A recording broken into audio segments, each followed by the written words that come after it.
Bab 1214. Menyelamatkan dunia. 3 hari kemudian, Kerajaan Falling Snow. Di kamar tidur Raja Iblis Langit. Hati Raja Iblis Langit hampir hancur. Dari luar dia tampak seperti telah memutuskan hubungan ayah dan anak dengan Hien Song. Karena dia tahu, setelah bencana puluhan ribu tahun diaktifkan, Devi Lu pasti akan meninggalkan dunia spiritual. Sampai saat itu, dia akan bicara baik-baik lagi dengan Hien Song. Apalagi dia hanya punya seorang putra ini. Tapi tak disangka, Hien Song mati. Bahkan mati tanpa bisa dijelaskan. Beberapa waktu itu, dia jelas merasakan kekuatan Hien Song yang meningkat pesat. Diam-diam senang dalam hati. Namun tak disangka, tidak lama kemudian, aura yang menghubungkan dia dan putranya jadi hilang. Raja Iblis Langit mengatakan Hien Song tidak berbakti. Tapi di dalam hatinya, dia hanya punya seorang putra ini dan Hien Song pasti sangat setia padanya. Putra yang dibesarkan dan dididik olehnya mati begitu saja. Tak terhindarkan Raja Iblis Langit merasa tidak rela. Yang lebih penting lagi, putrinya juga hilang.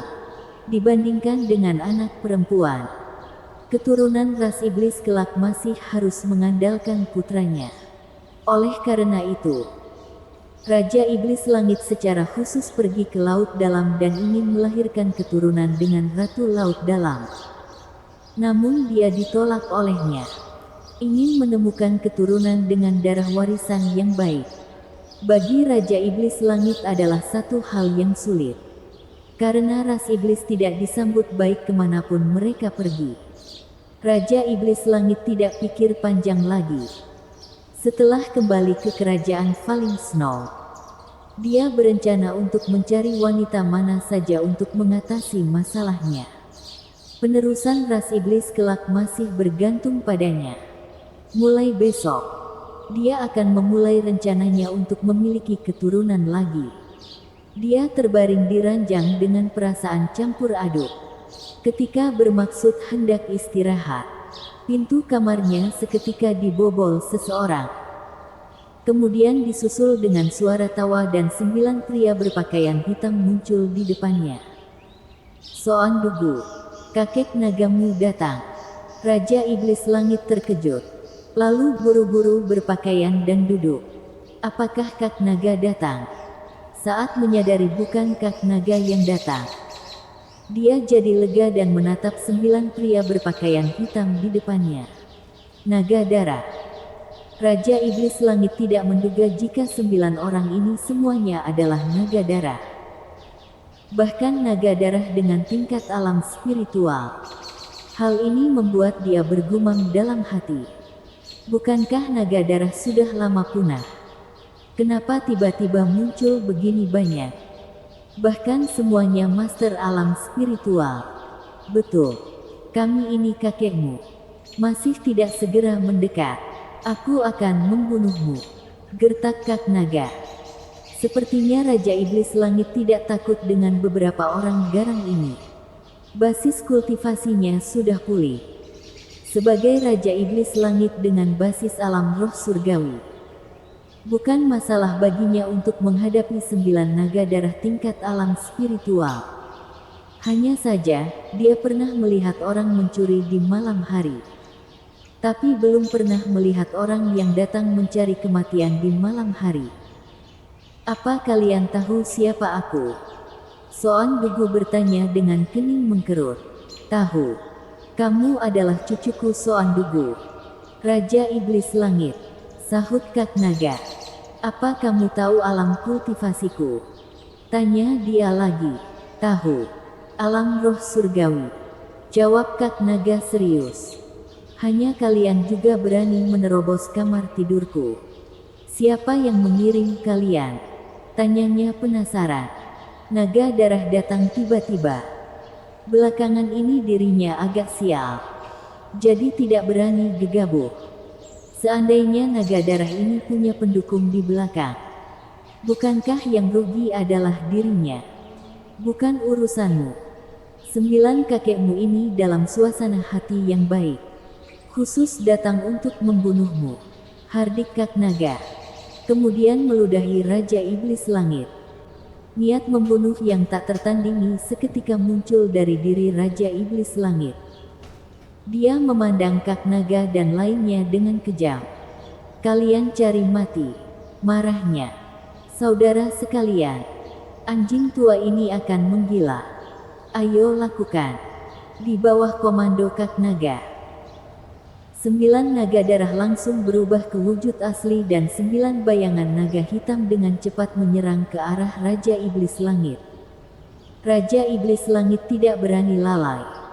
Aura dari dalam tubuhnya langsung meledak. Energi iblis yang kuat menyelimuti seluruh istana. Kalian hanya batu kerikil.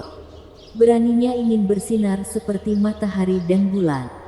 Teriaknya. Aura kuat alam roh surgawi membuat raut wajah Kak Naga berubah. Lalu berseru, "Dok, apa yang kamu tunggu? Sial. Tua bangka ini memang lebih kuat dari paus." Raja Iblis Langit mengulurkan kedua tangannya. Pada saat kekuatannya hendak meledak, dia merasa tubuhnya tiba-tiba kosong. Dan 9 bayangan naga hitam melilit dirinya. Dia berusaha meronta. Tapi biar bagaimanapun, dia tidak bisa melepaskan diri. "Dok, cepat bawa gunting kemari," tawa Kak Naga. Dari luar terlihat seorang gendut membawa gunting dengan senyum vulgar dan berjalan perlahan ke arah Raja Iblis Langit. Raja Iblis Langit pucat ketakutan dan memandang ngeri pada gunting yang ada di tangan kodok penelan. Siapa kamu? Apa yang akan kamu lakukan?" "Aku Kaisar Kerajaan Air Langit," jawab kodok penelan sambil melucuti pakaian Raja Iblis Langit. "Kaisar Air Langit, aku tidak punya dendam denganmu. Juga tidak mengenalmu. Apa yang mau kamu lakukan?" Raja Iblis Langit menatap kodok penelan dengan panik. "Aku datang untuk menyelamatkan dunia," sahut kodok penelan dengan tampang serius. "Menyelamatkan dunia?" Raja Iblis Langit nyaris muntah darah. "Sialan, alasan apa ini? Kamu ingin menyelamatkan dunia. Tapi untuk apa melucuti pakaianku?" "Iya." Kodok penelan memandang Raja Iblis Langit dengan polosnya. Lalu berkata dengan ragu, "Bukankah ini sudah jelas? Kenapa kecil sekali? Tahu begini, aku tidak akan membawa gunting."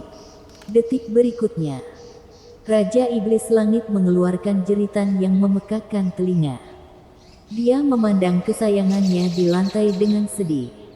Hatinya berdetak kencang. Air mata menetes begitu saja. "Tamatlah. Ras iblisku akan berakhir.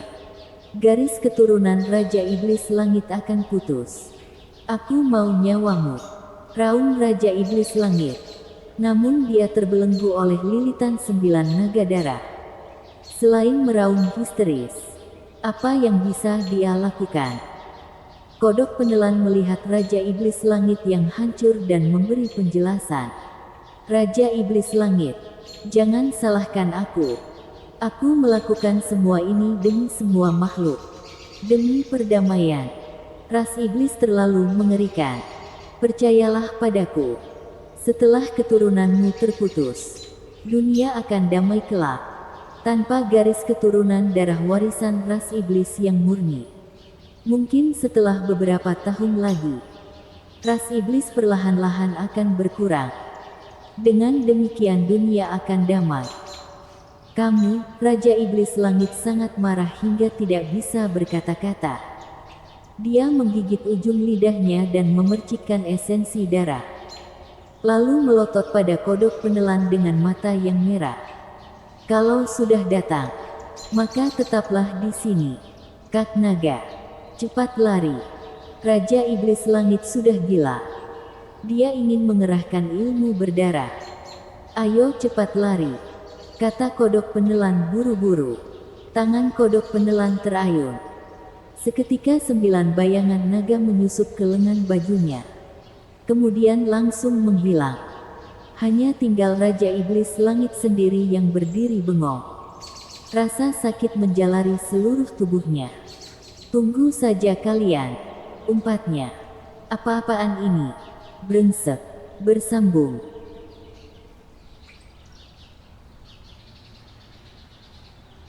Bab 1215. Kitab Rahasia. Apa yang ingin kalian lakukan? Yuro Jin memandang Louis Lu dan Ratu Laut Dalam dengan buas.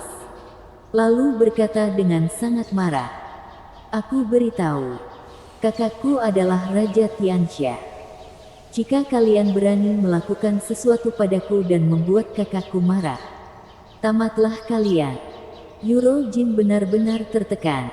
Awalnya, dia membawa Louis Lu ke area barat ras siluman untuk mencari perlindungan.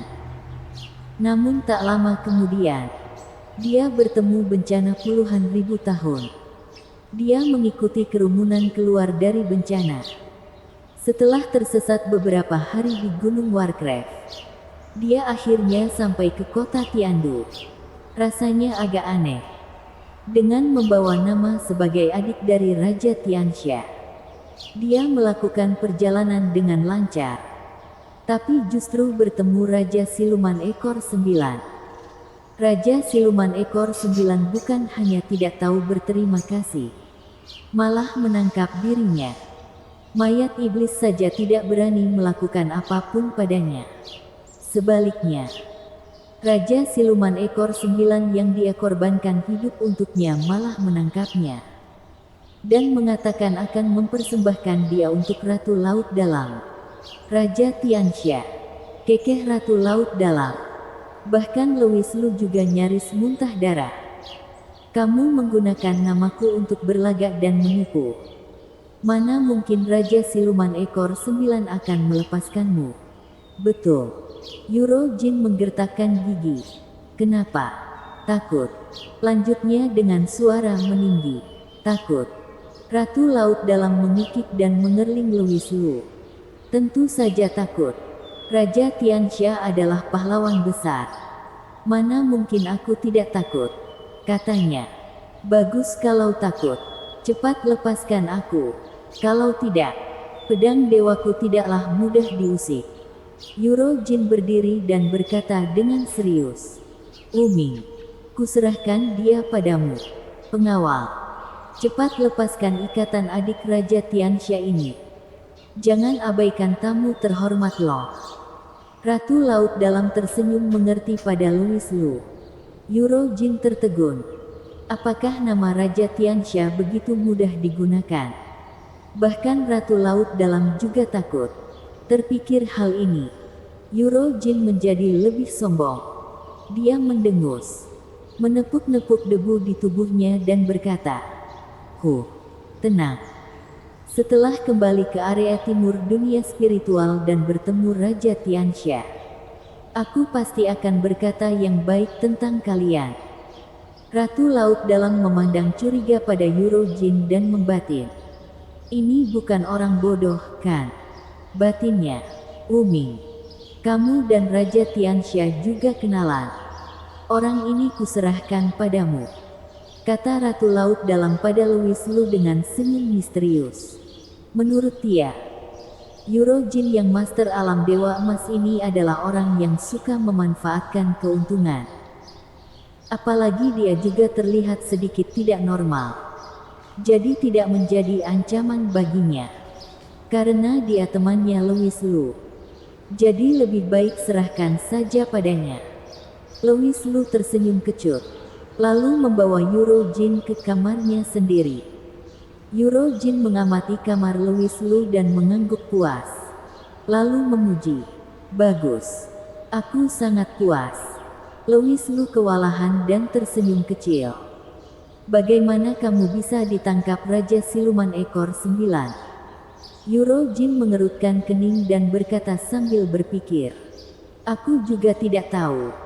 Aku bilang aku adalah adik Raja Tianxia. Lalu dia melihatku seperti musuh saja dan menangkapku. Aneh sekali." Mengapa rasanya Raja Siluman Ekor 9 punya dendam dengan atasanku? Baiklah, namaku Wuming. Kita berdua akan tinggal bersama untuk beberapa hari ini. Louis Lu langsung berbaring di ranjang dan bersiul. Tinggal bersama. Apa maksudnya ini? Wajah Yuro Jin mendadak berubah. Ini kamar tidurku. Yang mulia Ratu minta kamu mengikutiku. Tentu saja kita akan tinggal bersama dan saling bergantung. Sahut Louis Lu. Apa kamu bercanda? Aku ini adiknya Raja Tianxia. Dengan statusku ini, mana mungkin berbagi kamar dengan pengikut sepertimu? Aku mau pergi menemui Ratu Laut Dalam. Protes Yuro Jin tidak senang. Sudahlah. Kamu pikir Ratu Laut Dalam tidak bisa melihat kamu sedang membual? Sinis Louis Lu. Yuro Jin tertegun. Membual. Di mana letak bualanku? Mungkinkah sandiwaraku terungkap? Pikirkan saja sendiri. Melihat Yuro Jin aman dan baik-baik saja, dia malas untuk meladeninya. Kita berdua dikurung di sini. Tunggu beberapa hari lagi dan suasana hati Ratu sedang baik. Mungkin dia akan melepaskan kita. Mana bisa begitu? Aku tidak boleh tinggal di sini. Aku mau keluar, kata Yuro Jin tiba-tiba. Keluar? Untuk apa kamu keluar? Di luar sangat kacau sekarang. Kalau kamu keluar, bukankah sama saja cari mati? Setidaknya ada makanan di sini. Dan sangat aman. Bujuk Louis Lu dengan senyum kecut. Yuro Jin tampak gugup dan berkata, kamu tidak tahu. Aku punya seorang murid. Hidup atau matinya masih tidak diketahui sekarang. Dia memiliki hubungan khusus dengan area timur ras siluman. Aku ingin pergi meminta bantuan. Murid. Louis Lu memandang Yuro Jin dengan penasaran. Sepertinya Yuro Jin selalu mengkhawatirkan dirinya. Seketika kesan baiknya pada Yuro Jin jadi meningkat. Meskipun Louis Lu telah bertemu banyak orang dan tidak tahu apa yang dipikirkan Yuro Jin. Namun dari apa yang dikatakan Yuro Jin dan ekspresinya, dia bisa melihat kalau Yuro Jin benar-benar peduli pada dirinya, sang murid itu. Iya. Sebelum bencana puluhan ribu tahun terjadi, aku menerima orang timur sebagai murid. Lalu kami terpisah di wilayah ras siluman. Dan sekarang di luar sangat kacau. Aku hanya punya satu murid. Kalau dia mati, di mana lagi aku bisa menemukan murid sebaik itu? Kata Yuro Jin emosional. Apa boleh buat? Seperti yang kamu lihat, ras laut memiliki master yang banyak. Dengan kekuatan kita berdua, sangat sulit untuk keluar, kata Louis Lu. Yuro Jin memutar matanya, lalu memandang Louis Lu secara misterius dan berkata, Nah, kamu bilang kamu juga dikurung oleh Ratu Laut Dalam di sini sepertiku. Betul. Aku punya cara. Mata Yuro Jin berbinar. Aku punya cara dan kita berdua bisa keluar. Selain itu, dengan membawa nama Raja Tianxia, para mayat iblis juga tidak berani melakukan apapun pada kita. Setelah keluar, kita ke area timur dunia spiritual dan berlindung pada Raja Tianxia. Kita akan aman. Cara? Apa caranya?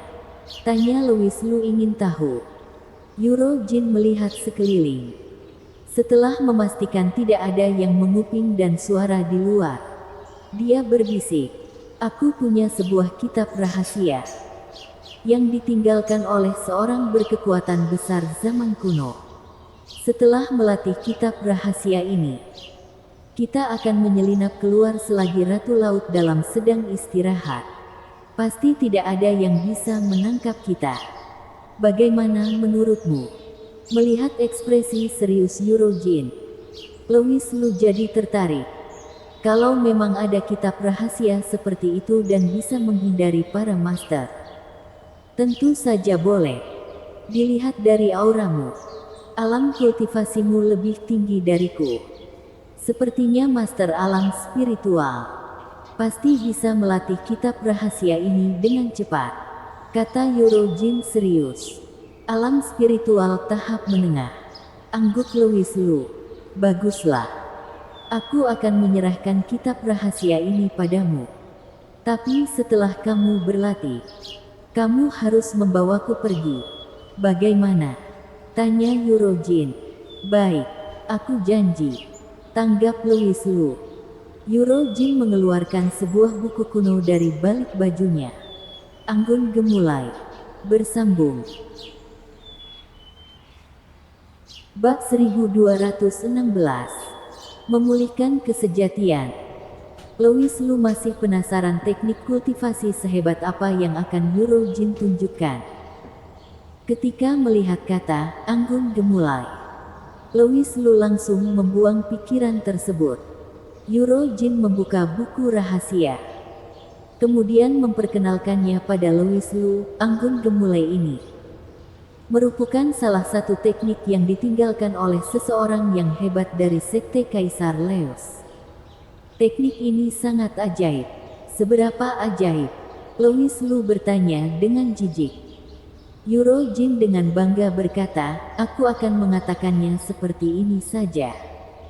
Murid aku itu, yang merupakan biarawan peringkat suci, setelah berlatih melalui buku rahasia ini, bahkan guruku yang bernama Gers. Apakah kamu tahu? Kepala sekolah dari Akademi Handing. Dia saja terpukau melihat yang kamu pikir saja. Kamu seorang biarawan alam spiritual. Jika kamu berhasil menguasainya, apakah orang biasa bisa menangkapmu? Memang kenapa harus berlatih teknik ini? Louis Lu berkata dengan serius, kamu minta aku pelajari 18 Subduing Dragon Palm saja. Tiba saatnya aku akan menghantam mereka hingga menjadi berkeping-keping. Setelah itu kita jalan dengan bebas. Bukankah itu lebih praktis? Eurojin tercengang. Dia berpikir beberapa detik, kemudian bertanya, apa jangan-jangan kamu juga seseorang yang mahir dalam bela diri dari area timur?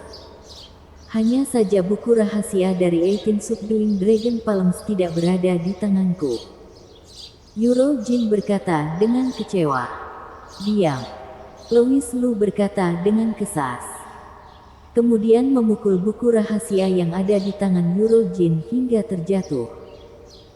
Setelah itu berkata, setelah beberapa hari lagi, ketika aku sudah memiliki solusi, aku pasti akan membawamu. Jangan mewarisiku hal sembarangan seperti ini lagi. Eurojin dengan hati-hati mengangkat buku rahasia anggun gemulai dari tanah, lalu terdiam.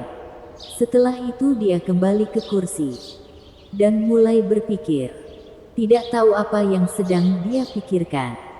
Dan 3 hari kemudian, Ratu Laut Dalam dengan panik memanggil Louis Lu. Karena Raja Iblis Langit sudah datang. Di dalam istana yang besar, Raja Iblis Langit duduk di sisi kanan. Louis Lu berdiri di belakang Raut Laut Dalam. Raja Iblis Langit dengan kesal menghantam gagang kursi, lalu mengumpat, sialan. Tidak tahu kapan tiba-tiba muncul kaisar kerajaan air dan 9 ekor naga darah yang menyerang aku diam-diam saat tengah malam, mengakibatkan aku terluka berat. Benar-benar mengesalkan. Ratu Laut Dalam tersenyum, hei, Soan Dugu, kamu benar-benar terluka berat. Aku lihat kamu masih baik-baik saja. Energi kamu juga tidak berkurang sama sekali. Apa jangan-jangan luka dalam? Setelah mengetahui Raja Iblis Langit diserang, Ratu Laut Dalam menunjukkan senyuman yang tidak bisa dia tahan. Sejak awal dia sudah kesal dengan Raja Iblis Langit. Setelah mendapatkan kabar baik ini, dia ingin langsung tepuk tangan. Jangan banyak bicara. Aku tahu kamu memiliki 1 pil pengumpul jiwa. Pinjamkan aku untuk menggunakannya. Raja Iblis Langit terlihat muram. Kemudian berkata dengan lugas. Louis Lu menahan tawanya. Kemudian merasa sangat senang. Dok, oh dok, kamu benar-benar kejam. Tidak disangka. Langsung menindak Raja Iblis Langit hingga seperti ini. Melihat dok sudah berhasil. Berarti, bukankah Raja Iblis Langit? Yang penting dok yang lainnya aman. Ratu Laut Dalam terkejut. Lalu dengan penasaran bertanya, Serompi Dugu.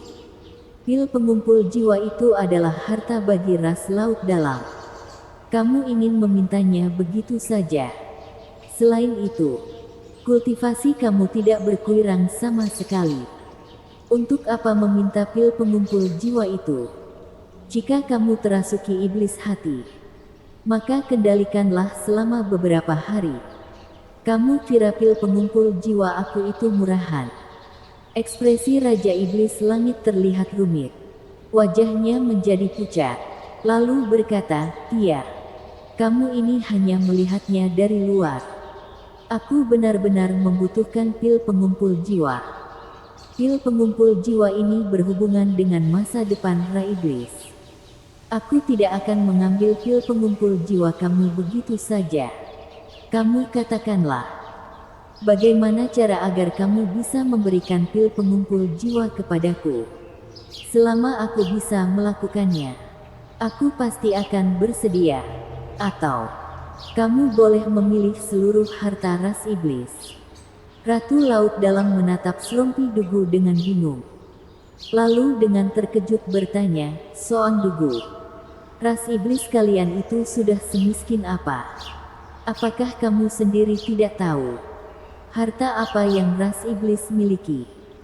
Kamu sendiri saja tidak memiliki senjata sendiri. Namun kamu masih bisa mengatakan harta. Selain itu, aku lihat kamu terlalu meremehkan aku. Kita berdua adalah biarawan alam roh surgawi. Membicarakan kekuatan, aku masih di atasmu beberapa kali lipat. Ketika ada suatu hal, jika kamu Soan Dugu bisa melakukannya, apakah aku tidak? Raja Iblis Langit seketika tidak bisa bicara. Ini, ucapanmu memang benar. Namun, sekarang kita berada di jalur yang sama. Jadi bisa saja jika membantumu. Ratu Laut Dalam berkata dengan nada datar, hanya saja aku penasaran. Sebenarnya apa yang terjadi padamu? Raja Iblis Langit terlihat muram. Lalu dengan panik menjawab, "Tidak. Aku tidak bisa mengatakannya. Tetapi, aku benar-benar membutuhkan pil pengumpul jiwa. Berikanlah kepadaku. Hanya dengan beberapa ucapanmu itu, aku akan menyerahkan pil pengumpul jiwa kepadamu. Kamu kira aku anak kecil berusia 3 tahun?"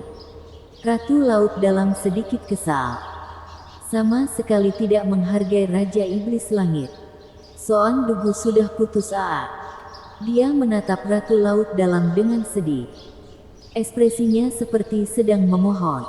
Lalu berkata, "Tidak. Ada hal yang tidak bisa aku katakan. Apa urusannya denganku?" Ratu Laut Dalam melirik Raja Iblis Langit. Dan dengan santai berkata, "Selain itu, sekarang aku sudah tidak memiliki pil pengumpul jiwa." "Di mana pil pengumpul jiwa?" Raja Iblis Langit mengerutkan alisnya. Dia tahu Ratu Laut Dalam itu menganggap pil pengumpul jiwa sebagai hartanya. Selama ini, ada banyak orang yang mencari Ratu Laut Dalam untuk meminta pil pengumpul jiwa. Namun tidak ada yang berhasil. Namun kenapa tiba-tiba menghilang? Yang kamu bilang itu serius? Raja Iblis Langit bertanya. Ratu Laut Dalam mengangguk, "Aku ini Ratu Laut Dalam yang terhormat. Untuk apa aku menipumu?" "Baiklah." Pikiran Raja Iblis Langit menjadi kosong. Dia berdiri dengan terhuyung-huyung. Lalu tatapannya terlihat putus asa. Dan dia bergemam, "Langit ingin memusnahkan ras iblis aku. Langit ingin memusnahkan ras iblis aku." Tindakan aneh ras iblis langit seketika membuat Ratu Laut Dalam penasaran. Di dalam pandangan Ratu Laut Dalam, Raja Iblis Langit adalah pria yang arogan dan bersikap dingin. Kenapa sekarang tiba-tiba menjadi seperti ini? Apa jangan-jangan otaknya diserang? Namun ketika melihat Soan Dugu yang seperti itu, Ratu Laut Dalam tidak rela dan bertanya, Soan Dugu, sebenarnya apa yang terjadi padamu? Katakanlah, mungkin saja aku ada solusi. Raja Iblis Langit menggelengkan kepalanya. Dia menarik nafas panjang dan berkata dengan sedih, selain pil pengumpul jiwa, tidak ada lagi yang bisa menyelamatkanku.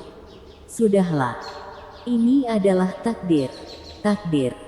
Karena kamu tidak ingin mengatakannya, aku dapat mengingatkanmu. Di tanganmu, bukankah ada sebuah buku langit? Ketika Ratu Laut Dalam melihat Raja Iblis Langit tidak bersedia mengatakannya, maka dia tidak menanyakannya lagi. Benar, buku langit. Aku masih memiliki buku langit. Raja Iblis Langit seketika menjadi senang. Selama beberapa waktu ini, buku langit tidak memberikannya arahan apapun. Tetapi buku langit adalah sebuah harta yang berharga. Buku langit pasti tidak akan membiarkan generasi Raja Iblis hancur begitu saja. Bagaimanapun dirinya adalah salah satu penguasa puncak di dunia spiritual. Tubuh Raja Iblis Langit bergetar. Kemudian dia mengeluarkan buku langit. Dan ternyata benar yang sesuai dia perkirakan. Buku langit mengeluarkan cahaya emas. Dan ada tulisan yang muncul di atasnya. Jika ingin memulihkan kesejatianmu, pergi ke ras laut dalam. Akui Wuming menjadi ayah. Dengan itu kamu akan pulih. Bersambung.